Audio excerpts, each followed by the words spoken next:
Hi friends, welcome back to my channel. ఈరోజు topic వచ్చేసి March 14th current affairs video.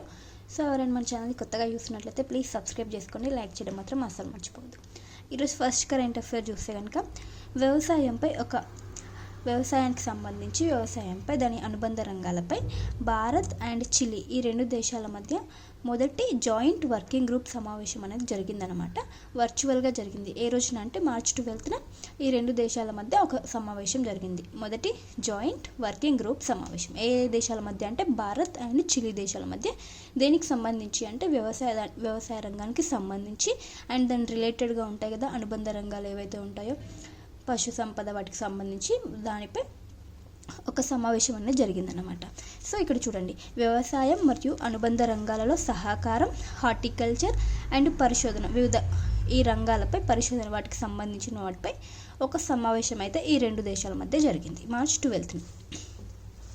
Next current affair, generative ఏఐతో మన దేశంలో 2030 నాటికి 2030 నాటికి ఆర్థిక సేవలు ఏవైతే ఉంటాయో, ఆర్థిక సేవల రంగం ఏదైతే ఉంటుందో దానిలో ఉత్పాదకత అనేది అసలు 34 నుంచి 38% అనేది పెరుగుతుందంట. దేని ద్వారా అంటే ఈ జనరేటివ్ ఏఐని యూజ్ చేసుకోవడం వల్ల. నార్మల్గా మానవులు చేసే దానికంటే ఎక్కువగా చేయగలుగుతాయి అన్నమాట ఈ ఏఐ ద్వారా. ఏఐని యూజ్ చేయడం వల్ల అంటే తక్కువ టైంలో ఎక్కువ రిజల్ట్ అనేది కనిపించడం జరుగుతుంది. సో ఈ జనరేటివ్ ఏఐని యూజ్ చేయడం ద్వారా ఆర్థిక సేవల రంగం ఏదైతే ఉంటుందో దానిలో ఉత్పాదకత వచ్చేసి 34 నుంచి 38% పెరుగుతుందని చెప్పడం జరుగుతుంది. దేని ద్వారా అంటే జనరేటివ్ ఏఐ, ఆర్టిఫిషియల్ ఇంటెలిజెన్స్ ద్వారా. Next current affair, Forbes Asian బిలియనర్స్లో 2025 ఇయర్కి గాను ఎవరు ఉన్నారంటే టాప్లో వచ్చేసి భారత్ నుంచి ముఖేష్ అంబానీ ఉండడం జరిగింది టాప్లో. నెక్స్ట్ వచ్చేసి చైనా నుంచి జోంగ్ షాన్హాన్ సెకండ్ ప్లేస్లో ఉన్నాడు. నెక్స్ట్ థర్డ్ ప్లేస్లో వచ్చేసి అదానీ గ్రూప్స్ అయినటువంటి గౌతమ్ అదానీ గారు థర్డ్ పొజిషన్లో ఉండడం జరిగింది. నెక్స్ట్ వచ్చేసి చైనా నుంచి ఉన్నాయన్నమాట. So first Forbes Asian billionaires జాబ్స్లో టాప్లో ఎవరు ఉన్నారు ఫస్ట్ అంటే ముఖేష్ అంబానీ అని గుర్తుంచుకోండి. Next current affair, military combat parachute system అంటే సైనికులకు సంబంధించిన ఒక పారాషూట్ సిస్టమ్, ఒక వ్యవస్థని DRDO విజయవంతంగా పరీక్షించడం జరిగిందన్నమాట. సో ఎంత హైట్ నుండి అంటే 27,000 feet నుండి ఈ పారాషూట్ని ప్రయోగించడం జరిగిందనమాట. సో అది సక్సెస్ఫుల్ అవ్వడం జరిగింది. మరి ఈ పారాషూట్ని ఎవరు అభివృద్ధి చేశారు అంటే ఏరియల్ డెలివరీ R&D ఎస్టాబ్లిష్మెంట్ అనే ఒక సంస్థ, దీన్ని ఆగ్రాలో ఉంది. సో లొకేట్ అయ్యి సో ఇది వచ్చేసి ఈ మిలిటరీ కాంబాట్ పారాషూట్ సిస్టమ్ని అభివృద్ధి చేయడం జరిగింది. సో దీన్ని DRDO విజయవంతంగా పరీక్షించడం జరిగిందనమాట. నెక్స్ట్ కరెంట్ అఫైర్, ఫ్యూరోసెమైడ్ అనేవి ఇంజెక్షన్స్ అన్నమాట. సో రీసెంట్గా ఈ ఇంజెక్షన్స్ని భారతదేశం వచ్చేసి శ్రీలంకకు వైద్య సహకార నిమిత్తం ఒక 50,000 ఇంజెక్షన్స్ని శ్రీలంకకు అందివ్వడం జరిగిందనమాట. ఫ్యూరోసెమైడ్ ఇంజెక్షన్స్ అనమాట. సో ఈ ఇంజెక్షన్స్ దేనికి యూజ్ చేస్తారంటే హార్ట్ డిసీజ్ ఉంటాయి కదా, హార్ట్ పేషెంట్స్కి ఇంజెక్షన్స్ అనేవి ఇవ్వడం జరుగుతుందంట ఫ్యూరోసెమైడ్. సో ఆ ఇంజెక్షన్స్ని భారత్ వచ్చేసి శ్రీలంకకి ఇవ్వడం జరిగింది, 50,000 ఇంజెక్షన్స్ని. నెక్స్ట్ కరెంట్ అఫైర్ వచ్చేసి కంబోడియాలోని అంగ్కోర్లో ఒక బుద్ధ విగ్రహం అనేది బయటపడింది అనమాట. సో ఆల్రెడీ లాస్ట్ కొన్ని ఇయర్స్ బ్యాక్ అన్నమాట. సో బుద్ధ విగ్రహం యొక్క హెడ్ పార్ట్ అనేది కనిపించడం జరిగిందంట లాస్ట్ కొన్ని ఇయర్స్ బ్యాక్ అన్నమాట. సో రీసెంట్గా ఏంటంటే ఒక బుద్ధ విగ్రహం అంటే ఈ విగ్రహం ఏదైతే ఉందో హెడ్ పార్ట్ కాకుండా కింద పార్ట్ మొత్తం ఇప్పుడు దొరికిందన్నమాట అంగ్కోర్లో. సో ఇది వచ్చేసి ఆ హెడ్ పార్ట్ ఏదైతే దొరికిందో దానికి మ్యాచ్ అవ్వడం జరుగుతుంది. అంటే ముందు దొరికిన దానికి హెడ్ పార్ట్కి ఈ కింద పార్ట్ వచ్చేసి మ్యాచ్ అవ్వడం జరుగుతుందంట. సో అది ఎక్కడ అంటే కంబోడియాలోని అంగ్కోర్లో బుద్ధ విగ్రహం అనేది లభ్యమవడం జరిగిందనమాట. సో ఇది ఎన్ని సంవత్సరాలకు చెందింది అంటే 12-13 శతాబ్దాలకు చెందిన విగ్రహంగా శాస్త్రవేత్తలు పరిగణించడం జరిగిందనమాట. సో ఇప్పుడు ముందు హెడ్ పార్ట్ దొరికింది, ఇప్పుడు బాడీ పార్ట్ మొత్తం ఇప్పుడు దొరకడం జరిగిందనమాట. సో ఇది వచ్చేసి దానికి మ్యాచ్ అవ్వడం జరిగింది.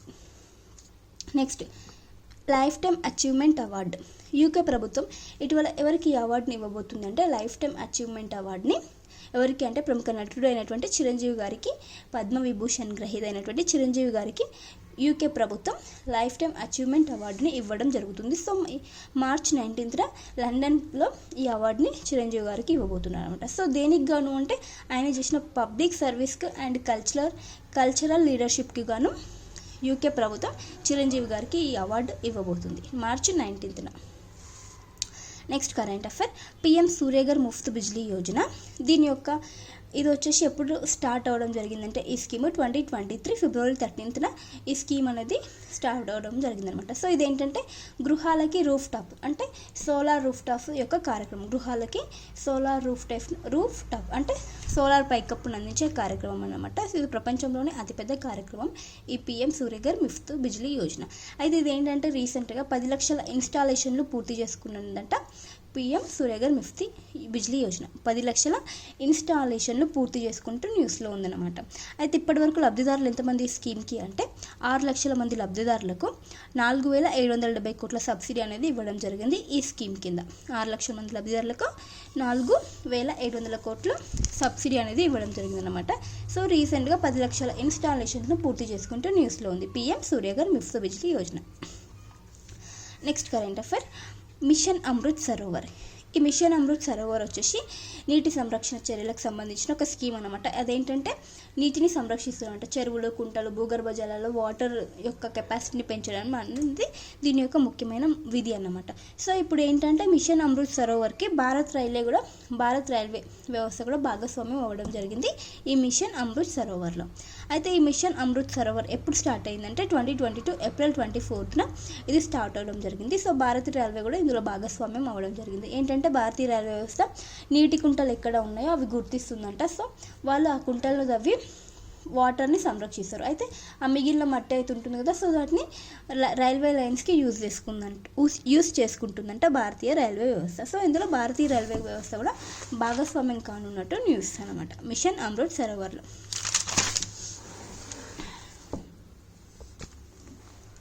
నెక్స్ట్ కరెంట్ అఫైర్, ఏపీకి సంబంధించిన ఒక స్కీమ్ అన్నమాట. స్వాంతన పథకం అమల్లోకి వస్తుందంటే త్వరలో అమలు చేస్తారంట. ఒక స్కీమ్ అనేది న్యూస్లో ఉందన్నమాట. అదేంటంటే స్వాంతన పథకం.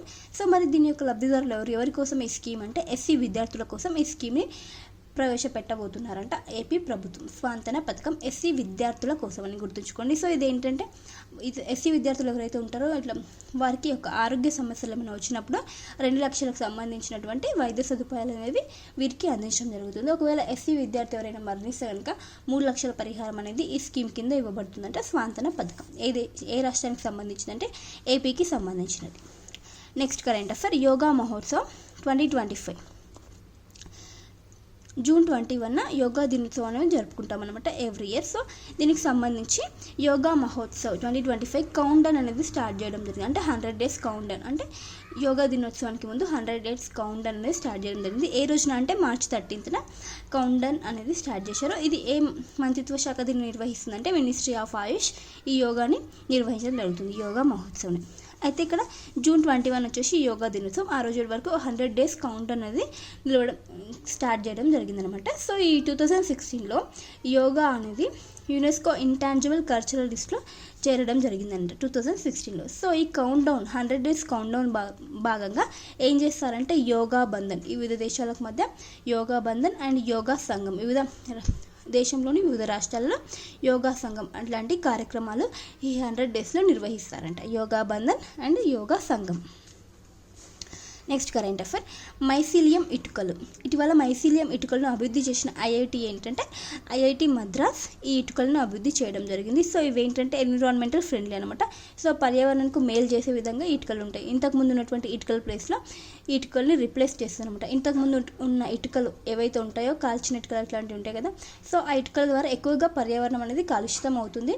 సో ఆ ప్లేస్లో ఈ మైసీలియం ఇటుకలను తీసుకురావడం జరిగింది. సో ఇవి దేంతో తయారు చేస్తారు ఈ మైసీలియం ఇటుకలు అని అంటే ఫంగస్ మైసీలియం, చెక్క పొడి అండ్ పొట్టు, గింజల పొట్టు ఏదైతే ఉంటుందో దాని ద్వారా ఈ ఇటుకలు అనేది తయారు చేస్తారంట. సో ఏ ఐఐటి నిలిచిందంటే మైసీలియం ఇటుకలతో ఐఐటి మద్రాస్ దీన్ని అభివృద్ధి చేయడం జరిగింది. సో ఇక్కడ ఒక సంస్థ అనమాట రోహా బయోటెక్ ఐఐటికి యొక్క అనుబంధ సంస్థ అంటే ఐఐటి మద్రాస్ యొక్క అనుబంధ సంస్థ దీన్ని అభివృద్ధి చేయడం జరిగింది. సో ఐఐటి మద్రాస్ గుర్తుంచుకోండి.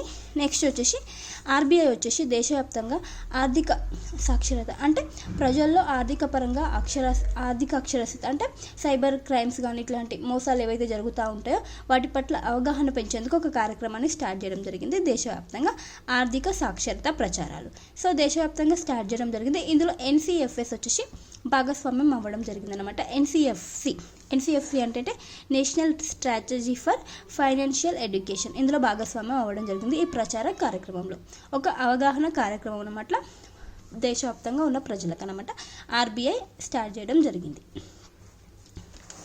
Next current affair.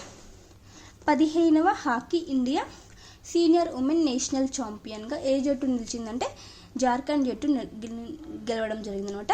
15వ hockey India senior women national champion Jharkhand. So ఏ రాష్ట్రంపై అంటే హర్యానా రాష్ట్రంపై ఈ జార్ఖండ్ జట్టు గెలవడం జరిగిందన్నమాట. సో ఇది ఎప్పుడు స్టార్ట్ చేశారంటే ఈ హాకీ అనేది ఫస్ట్ వచ్చేసి 2011లో ఫస్ట్ ఎడిషన్లో దీన్ని స్టార్ట్ చేయడం జరిగింది. అయితే ఇప్పుడు ఈ గేమ్స్ ఎప్పటి నుంచి ఎప్పటి వరకు కండక్ట్ చేశారంటే March 1 నుంచి 12 వరకు ఈ హాకీ గేమ్స్ అనేది కండక్ట్ చేయడం జరిగింది. సో విజేత ఎవరు అంటే జార్ఖండ్ జట్టు విజేతగా నిలవడం జరిగిందని గుర్తుంచుకోండి. సో ఇవ్వండి ఫ్రెండ్స్ ఈరోజు ఇంపార్టెంట్ కరెంట్ అఫైర్స్. వీడియో నచ్చితే ప్లీజ్ లైక్ చేయండి, షేర్ చేయండి, అలాగే సబ్స్క్రైబ్ చేసుకోవడం మాత్రం అస్సలు మర్చిపోవద్దు. Thank you for watching. Bye bye.